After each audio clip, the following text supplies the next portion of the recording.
అందుకే పెద్దవాళ్ళు ఒక మాట చెప్తారు, నీ జీవితం పండాలి అంటే నీకు పూజ వచ్చా రాదా వదిలి, నీకు వేదం తెలుసా తెలియదా వదిలిపెట్టేసేయి, నువ్వు ఉపనిషత్తులు చదువుకున్నావా చదువుకోలేదా వదిలిపెట్టేయి, రామాయణ భారత భాగవతాలు తెలుసుకున్నావా లేదా వదిలిపెట్టేయి, దక్షిణామూర్తి యొక్క మూర్తిని చూస్తూ కూర్చోవడం నేర్చుకో.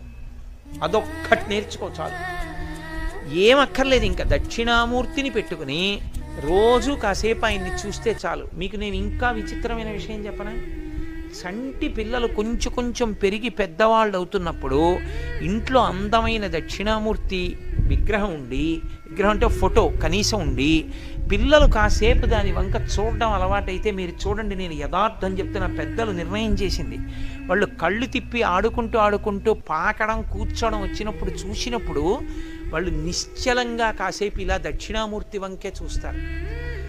పిల్లలు చిన్నతనంలో దక్షిణామూర్తి వంక అలా ఎదురుగుండా కూర్చుని చూస్తే 2 ఫలితాలు వస్తాయి. అపమృత్యు దోషం పోతుంది, సరస్వతి కటాక్షం కలుగుతుంది.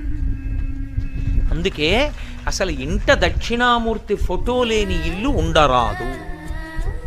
అంత మంగళప్రదమూర్తి ఎవరు అంటే దక్షిణామూర్తియే.